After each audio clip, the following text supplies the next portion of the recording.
जलने वाले जलते रहेंगे, भारत अपनी मंजिल पर चलता रहेगा।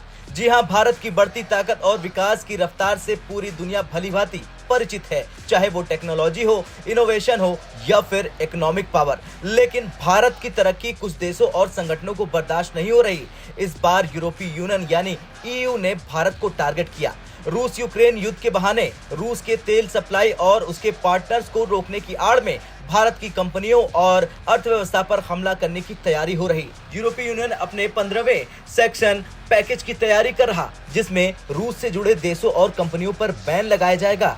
इस बार भारत को भी निशाना बनाया जा सकता है। यूरोपीय यूनियन का आरोप है कि भारत रूस से तेल खरीदकर उसे रिफाइन करके यूरोप को बेच रहा। रूस के हथियारों में भारतीय कंपनियों के पार्ट्स मिलने के दावों के आधार पर ईयू भारत पर प्रतिबंध लगाने की धमकी भी दे रहा। लेकिन क्या ये सब भारत को रोकने की साजिश नहीं है? क्योंकि आज भारत ईयू का सबसे बड़ा तेल सप्लायर बन चुका है और उनकी अर्थव्यवस्था भारत पर ही काफी हद तक टिक चुकी है। यूरोपीय यूनियन के 27 देश चाहे कुछ भी कह लें, लेकिन सच्चाई तो ये है कि भारत पर प्रतिबंध लगाना उनके लिए बेहद मुश्किल होगा। जर्मनी, फ्रांस, स्पेन जैसे देश भारत के साथ हैं। भारत और ईयू के बीच एक एफटीए यानी फ्री ट्रेड एग्रीमेंट पर बातचीत चल रही है। भारत की बढ़ती ताकत और कूटनीतिक कौशल ने उसे ग्लोबल पावर बना दिया है। चलिए अब समझते हैं कि ईयू को भारत से क्यों डर लग रहा।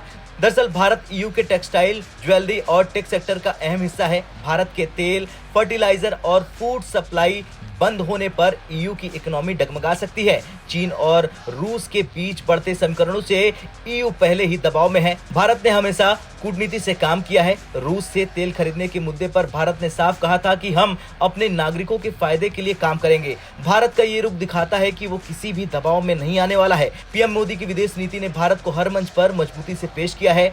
ये कहना गलत नहीं होगा कि ईयू अपना डबल स्टैंडर्ड दिखा रहा, क्योंकि वो रूस से डायरेक्ट तेल तो नहीं खरीद, लेकिन वो भारत के जरिए तेल जरूर खरीदते हैं। भारत को धमकाने के लिए फ्री ट्रेड एग्रीमेंट पर रुकावट डालते हैं। टेक्सटाइल और स्टील सेक्टर पर भारी टैक्स लगाकर भारतीय फर्म्स को नुकसान पहुंचाते हैं। लेकिन अब भारत चुप नहीं बैठने वाला।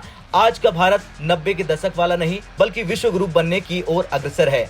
अब सवाल यह है कि क्या ईयू भारत पर लगा पाएगा बैन? दरअसल भारत को अमेरिका, रूस और मिडिल ईस्ट का समर्थन है। भारत अब ईयू के लिए सिर्फ एक ट्रेड पार्टनर नहीं, बल्कि जरूरत बन चुका है। भारत का तेल सप्लाई बंद करना खुद ईयू के लिए आत्मघाती कदम होगा। खैर, कुछ भी हो, ये लड़ाई केवल व्यापार या तेल की नहीं है, बल्कि ये भारत के बढ़ते कदमों को रोकने की कोशिश है। लेकिन दुनिया को ये समझना होगा कि भारत अब किसी के दबाव में। आपके हिसाब से क्या ईयू भारत पर बैन लगा पाएगा या फिर भारत उन्हें अपने कूटनीति और तरक्की से जवाब देगा? कमेंट कर जरूर बताएं। ब्यूरो रिपोर्ट, भारत तक।